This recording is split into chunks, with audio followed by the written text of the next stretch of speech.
वालेकुम। मैं रिफ़त खुर्शीद गपशप विद रिफ़त के प्लेटफ़ॉर्म से आज फिर आपके सामने हूँ। हमें जब भी दुनिया में कोई बड़ा काम करना होता है, अपनी-अपनी हैसियत के मुताबिक, तो हमें बाज़ औक़ात किसी न किसी ज़ामिन की ज़रूरत पड़ती है, जिसके लिए हम कभी किसी इंसान को या ज़मानत के तौर पर किसी चीज़ को शामिल करते हैं। इन चीज़ों का मकसद एक ज़हनी इत्मीनान होता है, एक ज़हनी सुकून होता है, क्योंकि ज़ामिन की वजह से दूसरा फ़रीक कोई भी धोखाधड़ी करने से गुरेज़ करता है और हम महफूज़ रहते हैं और इत्मीनान से वो काम कर पाते हैं। लेकिन जब आप खुदा को ही ज़ामिन बना लें, तो फिर उस इत्मीनान का कोई और ही लेवल होता है। आज मैं आप लोगों के साथ अपनी ज़िंदगी की एक आप बीती बयान करूँगी। हुआ कुछ यूँ कि ये तकरीबन 2007 की बात है। मैं उन दिनों एक टेक्सटाइल मिल में जॉब कर रही थी और मेरे काफ़ी सारे कोलीग्स ने मिलकर एक कमेटी डालने का प्रोग्राम बनाया। चुनांचे लोगों ने मिलकर कमेटी डाली, अमाउंट तय की और तकरीबन 3,98,000 की कमेटी तय पाई। इसके बाद कुरानदाज़ी की गई। कमेटी में मेरा नंबर 7वां निकला। कमेटी चलती रही और वक्त गुजरता रहा। मेरी कमेटी निकली। मेरा एक कुलीग जिसका नाम शाहिद था, वो मेरे पास आया और कहने लगा कि अभी मेरी वालदा को कैंसर है, आप जानती हैं, और उनका बड़ा महंगा ट्रीटमेंट चल रहा है, उनकी हालत बहुत ख़राब है। अगर आप मुझे ये कमेटी ये दे दें तो 3 महीने के बाद मेरी कमेटी, जो कि आखिरी कमेटी है, वो निकलेगी तो वो मैं आपको दे दूंगा। तो माँ होती है, इसके लिए तो कोई डिस्कशन या किसी आर्गुमेंट की ज़रूरत नहीं होती। चुनाचे मैंने बगैर किसी बात को सोचे समझे उसकी बात को रद्द ना किया और कमेटी उसे ये कहते हुए दे दी कि मैं खुदा को ज़ामिन बनाकर तुम्हें ये पैसे देती हूँ। बहरहाल अल्लाह को जो मंजूर था, शाहिद की वालदा की वफ़ात 2 माह के बाद हो गई। मैं भी उसके घर उसकी वालदा की वफ़ात के बाद दुआ के लिए गई। यूँ मज़ीद 1 डेढ़ महीना 2 महीने गुज़रने के बाद जब शाहिद की कमेटी निकली, तो उसने अपने वादे के मुताबिक मुझे पैसे ना अदा किए और चंद दिनों के बाद बिल्कुल गायब हो गया। वक़्ती तौर पर मुझे बहुत परेशानी हुई। जब मैंने मालूम किया तो पता लगा कि वो जॉब छोड़कर जा चुका है।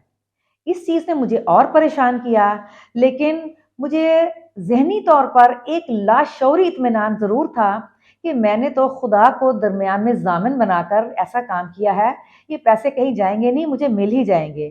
शायद वो किसी मजबूरी के तहत इधर-उधर गया हो और मुझे जल्द से जल्द वापस पैसे अदा कर दे। बहरहाल वक़्त गुज़रता रहा और तकरीबन 3 साल गुज़र गए और उसकी कोई इत्तला ना रही। कुछ अरसे के बाद उन्हीं दिनों मेरी बहन की शादी का टाइम आ गया।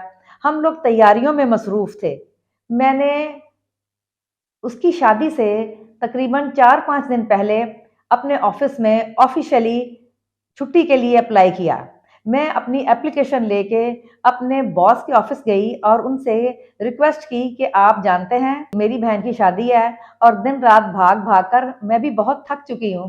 तो अब मैं कल से ऑफ़िस नहीं आ पाऊँगी। आप मेरी एप्लीकेशन लीजिए और मुझे 1 हफ़्ते की छुट्टी दीजिए ताकि मैं अब रसूमात में प्रॉपर्ली पार्टिसिपेट कर सकूँ। वो ख़ैर हँसने लगे और कहने लगे, ये तुम्हारी हिम्मत है कि तुम ऑफिस में सारा दिन काम करती हो और छुट्टी के बाद बाज़ारों में घूमती हो। बहरहाल एक खुशी और इत्मीनान था, सो ये काम होता रहा। जब मैंने उन्हें एप्लीकेशन दी, तो वो मुझे एकदम से कहने लगे कि तुम बैठो, क्या तुमने शाहिद को कोई पैसे दिए थे? मेरे एकदम कानों में से धुआँ निकला कि जिस बात को मैं भूल भी चुकी हूँ अब, ये बात जो मेरे और शाहिद के अलावा कोई नहीं जानता, ये इन तक कैसे पहुँची? मैं खामोश थी। वो मुझे कहने लगे, क्या तुमने कोई लिखत पढ़त की थी?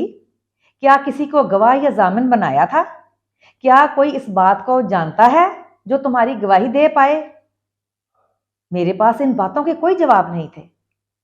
वो मुसलसल बोलते रहे। वो कितनी रकम थी? मैं बिल्कुल खामोश थी। मैं कोई जवाब ना दे पा रही थी। वो कहने लगे, मुझे मालूम है कि ये काफ़ी बड़ी रकम थी। तुमने किसी को बताना मुनासिब नहीं समझा। क्या तुम जानती हो कि वो इस वक्त कहाँ है? मेरे पास इन तमाम बातों का कोई जवाब नहीं था और मैंने इनकार में सर हिला दिया। वो कहने लगे, शाहिद इस वक्त साउथ अफ्रीका में बैठा है और हम पिछले 1 डेढ़ 2 माह से जो सैंपलिंग कर रहे हैं वो उसी की थी। वो यहाँ से अपनी वालिदा की वफ़ात के बाद पैसे इकट्ठे करके साउथ अफ्रीका चला गया था। वहाँ जाके वो अपना एक बिज़नेस शुरू करना चाह रहा है। वो पाकिस्तान से गारमेंट्स बनवाकर वहाँ पर सेल करना चाहता है, क्योंकि अब वो वहीं रहना चाहता है। सो उसी ने पिछले दिनों सैंपल्स भेजे थे और जिसमें से हमारे तकरीबन काफ़ी सारे सैंपल अप्रूव हो चुके हैं, जिनके ऑर्डर्स की एलसीज खुल चुकी हैं। तमाम बैंकिंग कार्रवाई मुकम्मल होने के बाद उसने मुझे आज फ़ोन किया और शुक्रिया अदा किया कि सारे काम बखरियत तमाम हो चुके हैं, अब हमारा काम शुरू होने वाला है। तो उसने मुझे बातों में पूछा कि आप बताइए कि मिस रिफ़त का क्या हाल है? मैंने उन्हें बताया कि वो अपनी बहन की शादी में बहुत मसरूफ़ है यार, इसलिए हमारी उससे मुलाकात ज़रा कम ही होती है। तो उसके मुँह से अचानक निकला कि ओह! मैंने तो मिस के पैसे देने थे। ये मैंने उससे पूछा कौन से पैसे और कितने पैसे? अब वो आएँ-बाएँ-शाएँ करने लगा। जब मैंने उसे ज़ोर दिया तो वो सारी कहानी बताने पर मजबूर हो गया और उसने मुझे सारी तफ़सील बताई। और फिर वो कहने लगा कि सर आप परेशान ना हो, मैं खुद ही मिस से राब्ता कर लूँगा। मैंने उससे कहा कि तुम क्या राब्ता करोगे? 5 दिन बाद उसकी बहन की शादी है और आज तुम ये कह रहे हो कि तुम उससे राब्ता करोगे? तुम उससे राब्ता नहीं करोगे। मैं आज ही उसे बुलवाकर उसकी सारी रकम, तुमने जो एलसी खोल के हमें पैसे भेजे हैं, उसमें से वो पैसे काट कर उसे हैंडओवर कर दूँगा। उसकी बहन की शादी है और उसको पैसों की ज़रूरत होगी। ये काम आज ही हो जाएगा। सो अब तुम्हारी छुट्टी तो मंजूर हो चुकी है, लेकिन अब तुम अपने ऑफिस में जाके बैठो और चंद थोड़ी देर इंतजार करो, तुम्हें तुम्हारे पैसे दे दिए जाएंगे। मुझे ये सब कुछ उस वक्त एक ख्वाब की तरह महसूस हो रहा था। मैं उनकी सारी बातें सुनकर वापस आकर अपने ऑफिस में बैठ गई। तकरीबन 2 घंटे के बाद अकाउंट्स वालों ने मुझे बुलवाया और 3,98,000 एक लिफाफे में डालकर मुझे हैंड ओवर किए। मैं बहरहाल उस दिन जल्दी में थी, लेकिन मुझ पर एक अजीब सी कैफियत ज़रूर तारी थी। लेकिन चूंकि घर में शादी के काम थे और भागा दौड़ी थी, इसलिए मैं जल्द अज जल्द पैसे लेके घर आई और मैंने वो पैसे लाके अपने दराज में रख दिए। चलते फिरते मैंने अपने घर वालों को ये बात बताई ज़रूर, लेकिन चूंकि बहुत अफरा तफरी थी, इसलिए हम डिटेल में बैठकर कोई बात कर न सके।